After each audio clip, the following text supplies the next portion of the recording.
बच्चों स्टार्ट करते हैं एक्सरसाइज 5.2 क्लास 10th का क्वेश्चन नंबर 17। बच्चों इससे पहले के सभी क्वेश्चंस पिछली वीडियो में कवर हो चुके हैं। कभी भी आगे वाले क्वेश्चंस को समझने के लिए ज़रूरी होता है कि हम पीछे वाले क्वेश्चंस की बहुत अच्छे से प्रैक्टिस कर लें, क्योंकि फाउंडेशन होती है जो स्टेप बाय स्टेप चलती है। मतलब सब आप लोअर लेवल मतलब बेसिक लेवल के जब आप क्वेश्चन सॉल्व कर लेंगे तो आप एडवांस लेवल के क्वेश्चंस भी आराम से सॉल्व कर सकते हैं। उसके लिए आप बार बार क्वेश्चंस की प्रैक्टिस करो, वीडियो को आप देखो बार बार, तो उससे आपके क्वेश्चंस क्लियर होते चले जाएंगे। सॉल्व करते हैं आज का क्वेश्चन। क्वेश्चन है आपका find the 20th term from the last, यानी 20th टर्म तो निकालनी है, लेकिन कहाँ से निकालनी है? पीछे से। तो बेटा इसका फॉर्मूला है, और ये फॉर्मूला आपको बहुत अच्छे से याद रखना है, कंफ्यूज नहीं होना है। nth term from the last से जब हमें कोई टर्म फाइंड करनी होती है, इसका फॉर्मूला होता है l minus bracket n minus one into D. तो देयरफॉर अब यहाँ देखो, ये जो ए पी गिवन है इसमें a 3 गिवन है, l हमारा 253 गिवन है, ठीक है। और d जो है वो है हमारा, ये d जो है वो है 8 माइनस 3 इक्वल टू 5। ये कहाँ से निकाला हमने? Second term minus first. अब वैल्यू पुट कर दो, सॉल्व कर लो, आंसर आ जाएगा 253 माइनस एन की वैल्यू। एन तो हमें दिया ही नहीं है यहाँ पे, तो एन को हमने एन लिख दिया, नहीं एन गिवन है, एन यहाँ पे गिवन 20th टर्म, तो एन की वैल्यू भी लिख लेते हैं यहाँ पर। एन गिवन है हमें 20, तो ये लिख दिया हमने 20 माइनस वन, और इंटू डी कितना गिवन है हमें? 5। 253 माइनस ये हो जाएगा 19 इंटू 5, ठीक है। तो अब 253 माइनस 19 5 सा 95। बच्चों पहले माइनस नहीं करना है, क्यों नहीं करना? बोर्ड मास रूल के अकॉर्डिंग पहले मल्टीप्लाई होती है, जब सोल्यूशन आ जाता है फिर माइनस करेंगे। यानी कि 253 में से हम 95 को माइनस करेंगे, तो 3 बोरो करेगा 30 मिल जाएगा, 30 माइनस 5 आ जाएगा 8, ये 4 हो जाएगा, फिर ये बोरो करेगा 40 माइनस 9 करेंगे 5 आ जाएगा 1। तो इस तरीके से हमारा आंसर आता है 158 इज अवर आंसर। मतलब 20th टर्म पीछे की साइड से फ्रॉम द लास्ट कितनी होगी? 158। This is our answer. अब सॉल्व करते हैं नेक्स्ट क्वेश्चन। क्वेश्चन नंबर 18 है बच्चों, the sum of fourth and eighth terms of an AP is 24, the sum of sixth and 10th term is 44, find the first three terms of the AP.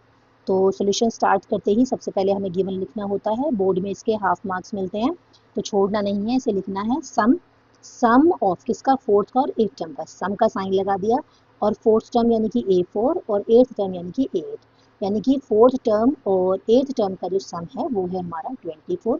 बच्चों मैंने कहा था आगे चल के मैं इसको डायरेक्ट पुट करूंगी, बिकॉज मैंने आपको बता रखा है an का फॉर्मूला होता है a plus n minus one into D.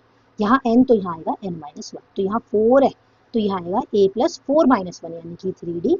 ऐसे यहाँ पर a प्लस 8 माइनस वन यानी कि 7d इक्वल टू 24। देयरफॉर ए हो गया हमारा 2a, और ये 3d और 7d ये बने हमारे 10d इक्वल टू 24।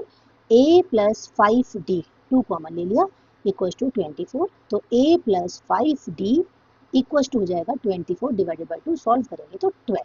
तो बच्चों ये हमारी हो गई first equation, a plus 5d equal to 12, equation number 1।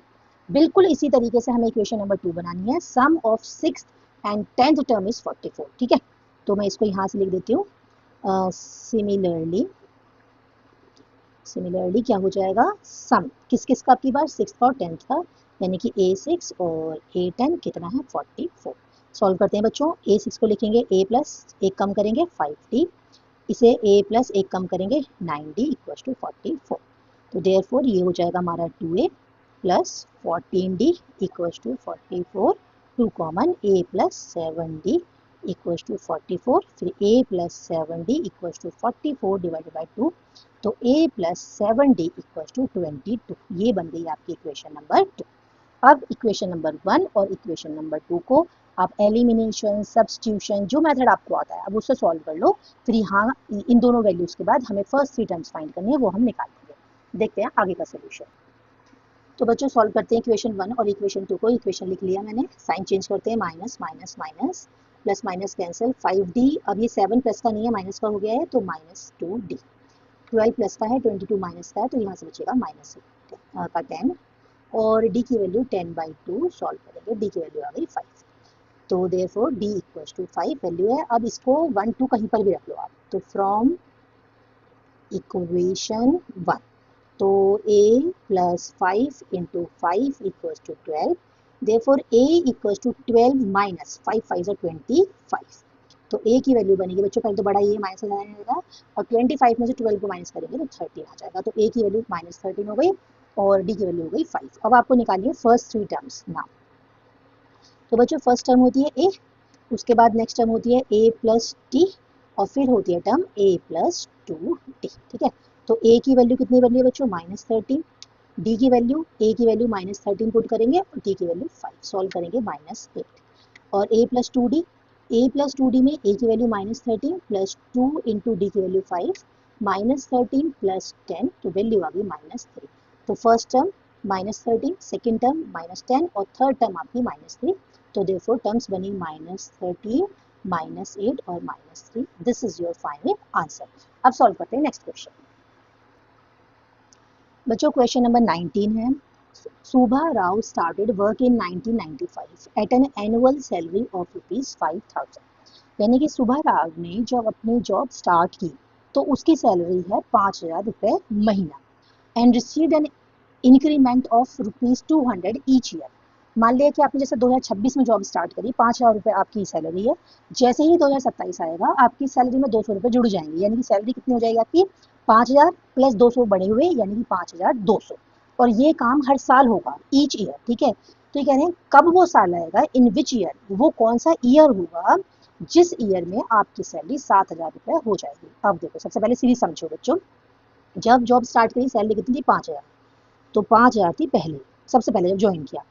उसके बाद जब नेक्स्ट ईयर आया, एक साल बीत गया, तो हमारी सैलरी हो गई 5,000 में जुड़ गए 200 रुपये, तो सैलरी हो गई 5,200।